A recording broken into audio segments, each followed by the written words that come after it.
Welcome to Baz Travels. After driving 14,826 kilometers through 24 states and Washington, D.C., I've seen rocket launches to the Grand Canyon and Hoover Dam. I've explored Route 66, ghost towns, deserts, snow, and beaches on both coasts. From Vegas casinos to Alcatraz, the White House to Hollywood. Join me for a journey of the ordinary and the extraordinary. Loading destination. Simulation starting in 3, 2, 1.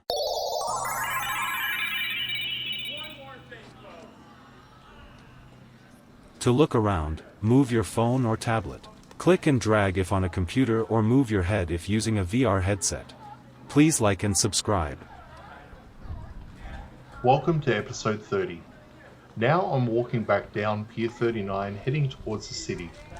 This pier is busy on the surface, but what most people don't realize is how much went into building and operating it. When it opened in 1978, it wasn't just another tourist attraction.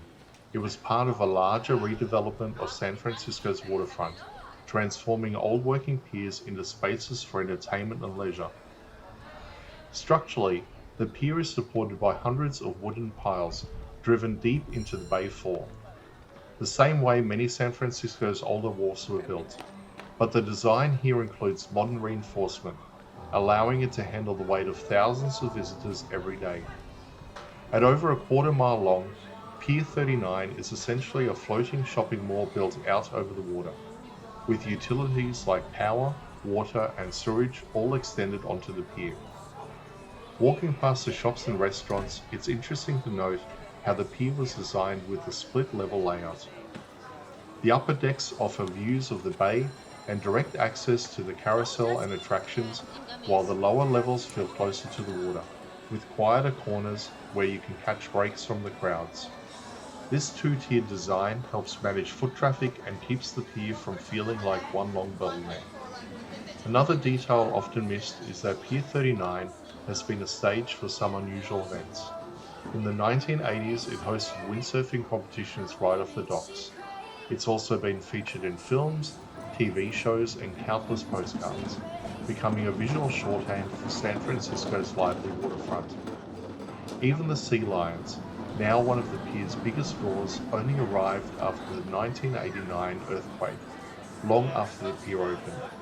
Their takeover of the marina docks was unexpected, and instead of moving them, the city leaned into it, turning the animals into an iconic part of the experience.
As I reach the end of the pier and step back towards the city streets, it's clear that Pier 39 is more than just a collection of shops. It's an engineering structure, a stage for entertainment, and a constantly evolving piece of the waterfront that blends San Francisco's maritime past with its modern tourist identity. Simulation terminated. Please comment, like and subscribe.